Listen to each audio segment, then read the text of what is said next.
नमस्कार दोस्तों, good morning to all of you. आज हम करने वाले हैं ईवीएस से संबंधित प्रश्नोत्तर जो कि सीटेट परीक्षा में आपके पूछे गए हैं।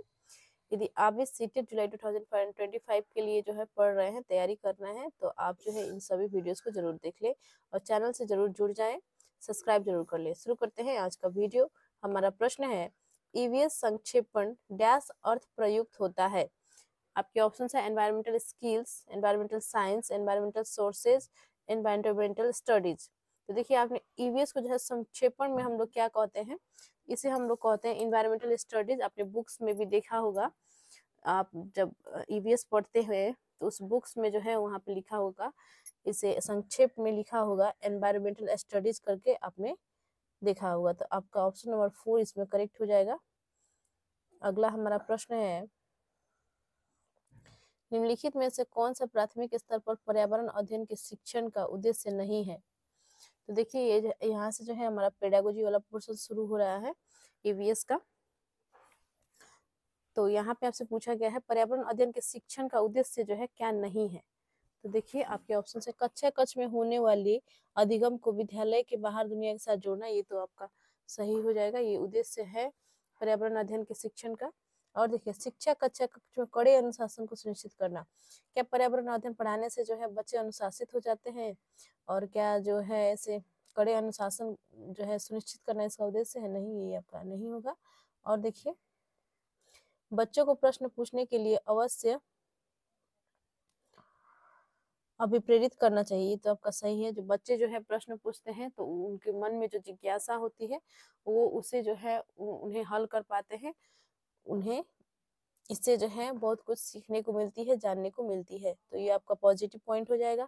बच्चों को अपने निकटतम परिवेश से परिचय प्राप्त करने के लिए अवश्य अभिप्रेरित करना चाहिए, ये भी आपका सही है। जो भी परिवेश में बच्चे रह रहे हैं वहां से जो है बच्चे बहुत कुछ सीखते हैं, तो इसलिए जो है उन्हें अभिप्रेरित करना चाहिए, ये भी आपका सही है। तो इसमें देखिए, नेगेटिव जो था वो था ऑप्शन नंबर 2, और यहाँ जो है उद्देश्य नहीं है पूछा गया है, तो इसीलिए जो है ऑप्शन नंबर 2 आपका करेक्ट हो जाएगा। शिक्षक कक्षा कक्ष में कड़े अनुशासन को सुनिश्चित करे, ये पर्यावरण अध्ययन शिक्षण का उद्देश्य नहीं है। ऑप्शन नंबर 2 आपका राइट होगा।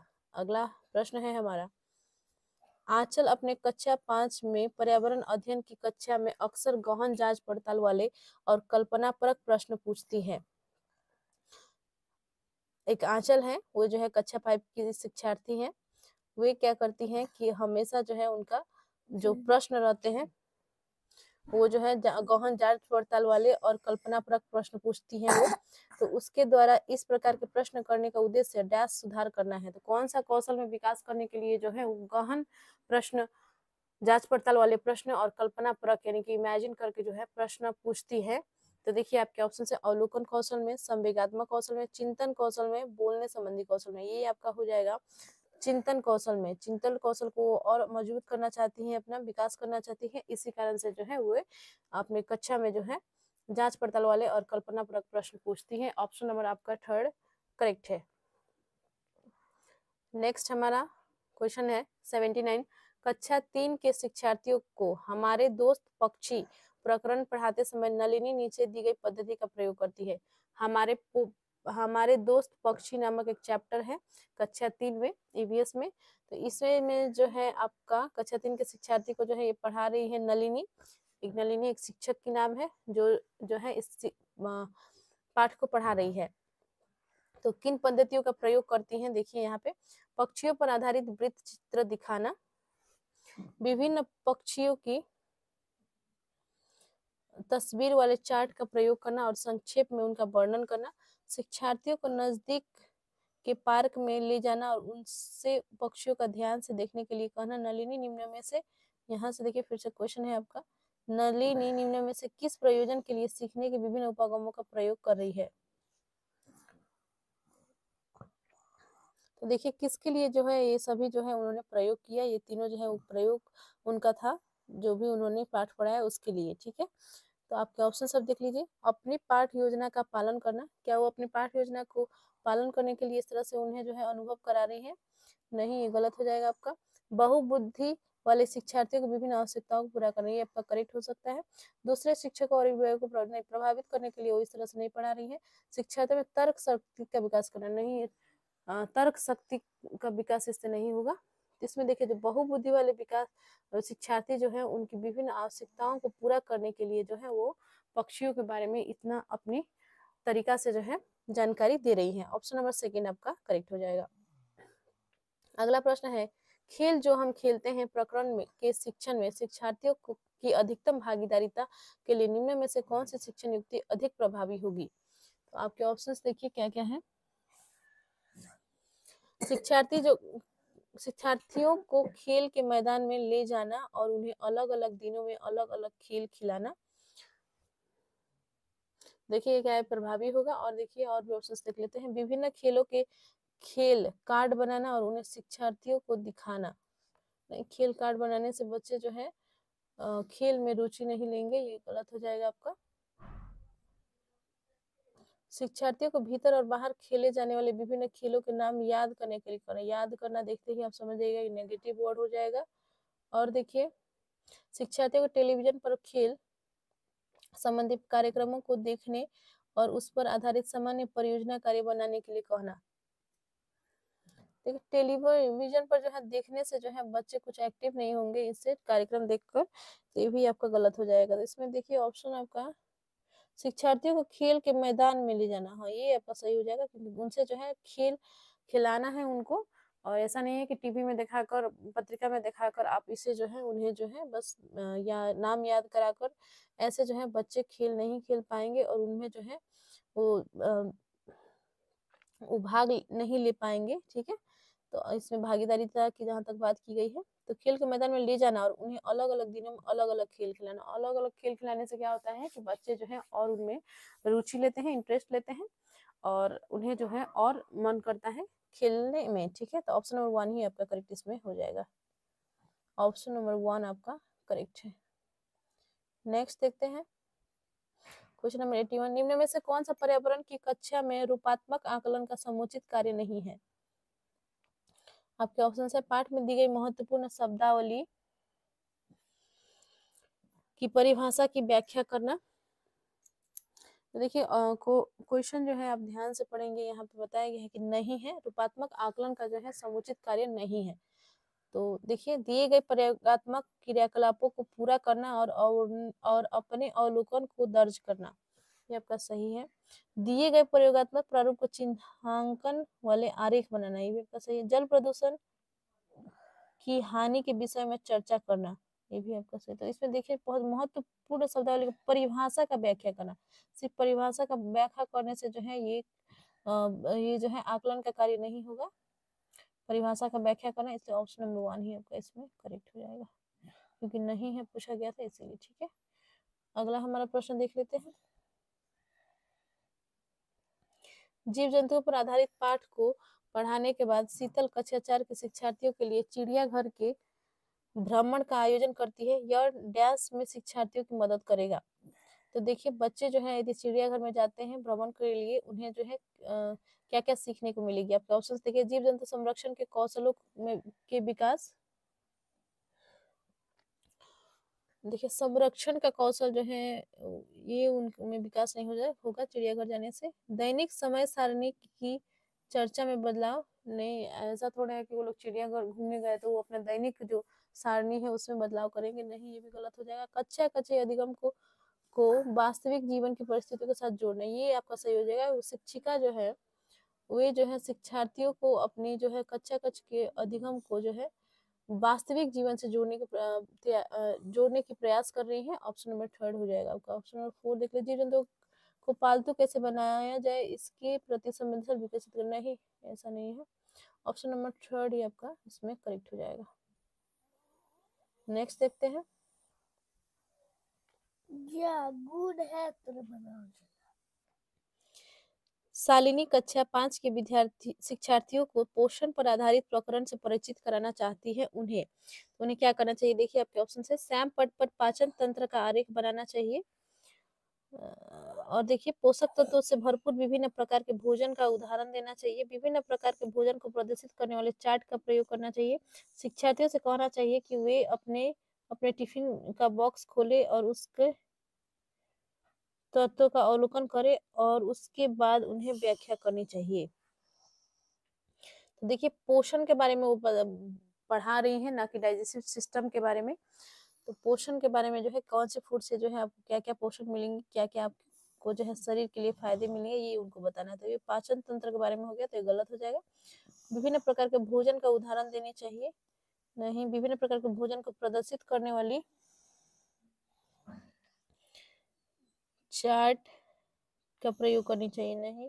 इस सबसे देखिए ये भी आपका सही है, एक तरह से देखा जाए तो ये भी आपके ऑप्शन सही है, लेकिन इसमें जो है इससे भी अधिक उपयुक्त ऑप्शंस दिया गया है, जैसे कि आपका ये जो है प्रैक्टिकली ये बच्चे कर रहे हैं, तो इसलिए जो है इस पर हम अधिक जोर देंगे। इसका जो है इसे जो है हम करेक्ट मानेंगे। ऑप्शन नंबर 4 आपका सही हो जाएगा। शिक्षार्थियों से कहना चाहिए कि वे अपने अपने टिफिन का बॉक्स खोलें और उसके तत्वों का अवलोकन करें।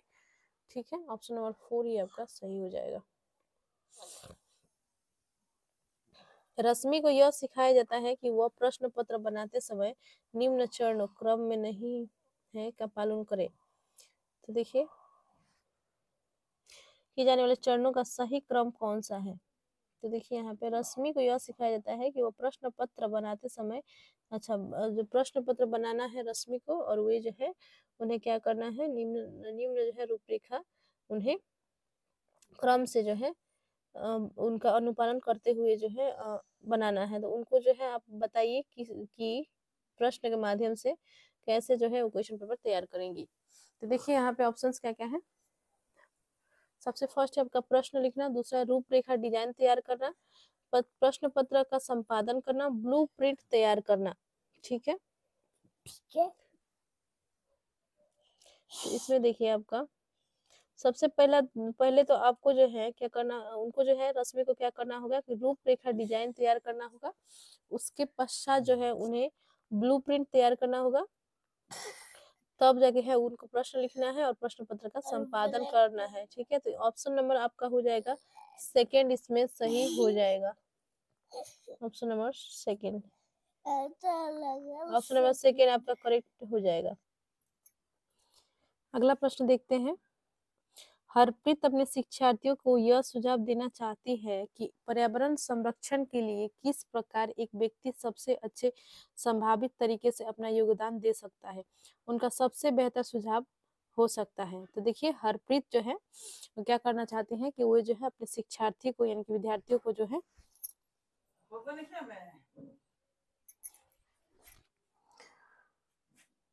तो देखिए हरप्रीत जो है अपने शिक्षार्थियों को ये सुझाव देना चाहती है कि पर्यावरण संरक्षण के लिए जो है किस प्रकार जो है एक व्यक्ति सबसे अच्छे संभावित तरीके से योगदान दे सकता है। यानी कि सिंपल तरीके से समझा जाए तो पर्यावरण संरक्षण जो है कैसे किया जा सकता है, पर्यावरण को प्रोटेक्ट कैसे कर सकते हैं, ये जो है वो अपना शिक्षार्थी को समझाना चाहती है। तो उनका सुझाव जो है क्या हो सकता है। तो देखिए आपके ऑप्शंस क्या क्या है। आने जाने के लिए सार्वजनिक साधनों का प्रयोग करना, कार स्कूटर आदि जैसे व्यक्तिगत वाहन न रखें, घर से बाहर अक्सर आने जाने से बचना, अपने व्यक्तिगत वाहन के इंजन की नियमित जांच। तो देखिए इसमें जो है आपका पर्यावरण संरक्षण के लिए जो है उपयुक्त हो जाएगा आने जाने के लिए जो है सार्वजनिक साधनों का प्रयोग। यानी कि हर एक व्यक्ति जो है निजी वाहन रखने लगेंगे, जो ऐसे में जो है प्रदूषण बढ़ जाएगी।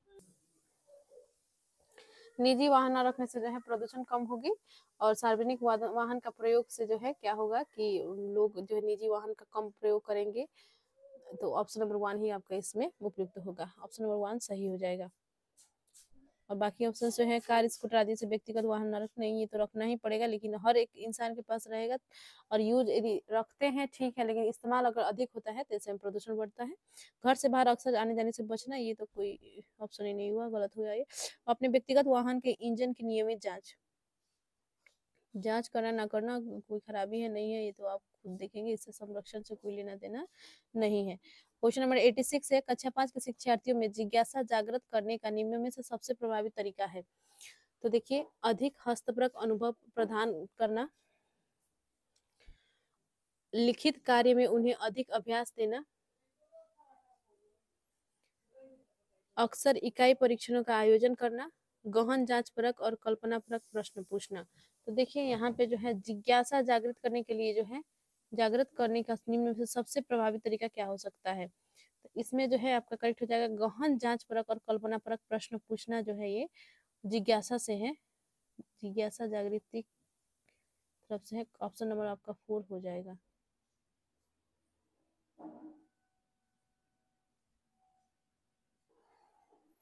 यदि 1 महीने के लिए बिजली न हो तो हमारा जीवन किस प्रकार प्रभावित होगा, इस प्रश्न को पूछने का उद्देश्य है। तो देखिए एक प्रश्न पूछा गया कि यदि 1 महीने तक जो है बिजली नहीं आएगी तो ऐसे में जो है हमारा जीवन जो है किस प्रकार प्रभावित होगा। तो देखिए आपके ऑप्शंस क्या क्या है, इसका उद्देश्य क्या है। समुचित तरीके से बिजली का प्रयोग करने के प्रति शिक्षार्थियों को संवेदनशील बनाना। देखिए प्रश्न पूछने के पीछे जो है बच्चों का जो है थिंकिंग, जो क्रिएटिव थिंकिंग है, क्रिटिकल थिंकिंग है, इन सबको डेवलप करना होता है। तो इसमें जो है ये ऑप्शन आपका गलत हो जाएगा, ना कि ये समझाना कि इसका जो है क्या महत्व है। ठीक है, तो ये आपका गलत हो जाएगा। बिजली के स्रोतों के विषय में शिक्षार्थियों का आकलन करना, उनका बिजली के स्रोत आकलन करना ये गलत हो जाएगा। शिक्षार्थियों के कल्पना परक और चिंतन परक कौशलों का विकास करना, ये आपका इसमें करेक्ट ऑप्शन दिख रहा है। शिक्षार्थियों को सामान्य जानकारी का आकलन करना ही ये गलत हो जाएगा। तो ये ऑप्शन नंबर 3 ही आपका इसमें सही हो जाएगा। शिक्षार्थियों के कल्पना परक और चिंतन परक कौशल का विकास करना ही जो है इस प्रश्न का उद्देश्य है। ऑप्शन नंबर 3 हो जाएगा। अगला हमारा देखते हैं 88 क्वेश्चन नंबर। कक्षा 5 की पर्यावरण अध्ययन की पाठ्य पुस्तक के एक पाठ में सर्वेक्षण और लेखन पर एक भाग का मुख्य उद्देश्य है। तो देखिए कक्षा 5 की पर्यावरण अध्ययन की पाठ्य पुस्तक के एक पाठ में सर्वेक्षण और लेखन पर एक भाग का मुख्य उद्देश्य है। आपके ऑप्शन से शिक्षार्थियों को सामान्य जानकारी का आकलन करना, शिक्षार्थियों को अवसर उपलब्ध कराना कि वे चीजों को खोजे और सीखे, विषय और आधारभूत अवधारणाओं को सीखने में शिक्षार्थियों की मदद करना, शिक्षार्थियों के व्यवहारिक कौशल में सुधार करना। तो देखिए इसका जो है आपका हो जाएगा ऑप्शन नंबर 2, शिक्षार्थियों को अवसर उपलब्ध कराना कि वे चीजों को खोजे और सीखे। ऑप्शन नंबर 2 इसमें सही हो जाएगा। अगला हमारा है 89। वृक्ष संरक्षण की अवधारणा के विषय में शिक्षार्थियों को संवेदनशील बनाने के लिए गुंजन निम्नलिखित क्रियाकलापों का आयोजन करती है। तो देखिए वृक्ष संरक्षण की अवधारणा के विषय में जो है शिक्षार्थियों को संवेदनशील बनाने के लिए क्या कर रही है गुंजन कि निम्नलिखित क्रियाकलापों का आयोजन कर रही है। तो क्या क्या क्रियाकलाप देखिए आप। प्रत्येक शिक्षार्थी को इस बात के लिए प्रोत्साहित करना कि वे एक एक वृक्ष को अपनाएं और उसकी देखभाल करें। वन संरक्षण पर वाद विवाद प्रतियोगिता का आयोजन करना, वृक्षों पर आधारित पोस्टर संबंधी निर्माण का आयोजन प्रतियोगिता का आयोजन करना और शिक्षार्थियों को कटी लकड़ियों के भंडार दिखाना। तो इसमें देखिए ऊपर दी गई गतिविधियों में से कौन सी सबसे कम प्रभावी होगी। तो सबसे कम प्रभावी आपको इसमें चूज करना है, कूट में आपको इसमें आंसर करना है। ठीक है, तो सबसे कम प्रभावी जो है इसमें दिख रहा है आपका, ये तो आपका सही हो जाएगा। इन्हें जो है प्रोत्साहित करना है और वन संरक्षण वाद विवाद प्रक्रिया, इससे भी जो है बच्चे क्या होंगे कि वन संरक्षण के प्रति संवेदनशील बनेंगे और वृक्षों पर आधारित पोस्टर निर्माण, ये भी आपका सही हो जाएगा। लेकिन ऑप्शन नंबर 4 देखिए, शिक्षार्थियों को कटी लकड़ियों का भंडार दिखाना।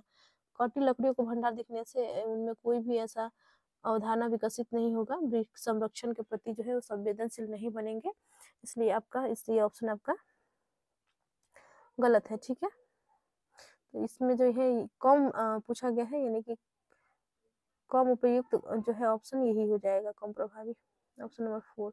तो देखिए यहाँ पे जो है, यहाँ पे थोड़ा क्वेश्चन टाइपिंग मिस्टेक है, यहाँ पे ए दिया गया है, यहाँ पे बी दिया गया है, यहाँ पे सी होगी, ये नहीं होगा, यहाँ पे डी होगी। ठीक है, तो ऑप्शन नंबर डी इसमें आपका करेक्ट हो जाएगा। डी जो है हम 4 में देख पा रहे हैं, 4 नंबर आपका ऑप्शन सही हो जाएगा। अगला देखते हैं, कक्षा 5 के शिक्षार्थियों को यदि यह समाप्त हो जाए, पाठ पढ़ाने के बाद शिला प्रकरण के विषय में शिक्षार्थियों की समझ के स्तर के विषय में जानने के लिए एक परीक्षण प्रशासित करती है। यानी कि कक्षा 5 के शिक्षार्थियों को जो है वो पढ़ा रही है, यदि यह समाप्त हो जाए नामक पाठ पढ़ा रही है, और शीला जो है इसकी शिक्षिका है, तो वो जो है बच्चों ने कितना समझा इसे जानने के लिए जो है एक परीक्षण ले कर रही है। तो उसे यह जानकर आश्चर्य होता है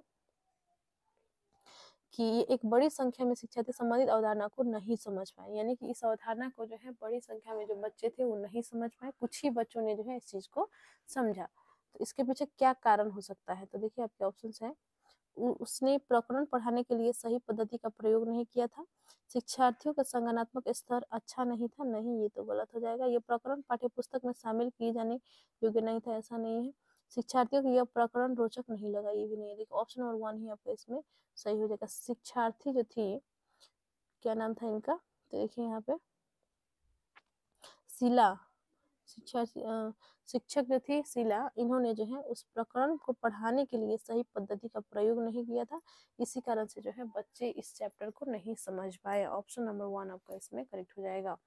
आज के लिए है इतना ही। वीएस के संबंधित प्रश्नों को हमने कर लिया है 90 तक, और इससे आगे भी जो है और दूसरे वर्षों में पूछे गए प्रीवियस ईयर क्वेश्चन को हम लेकर आएंगे।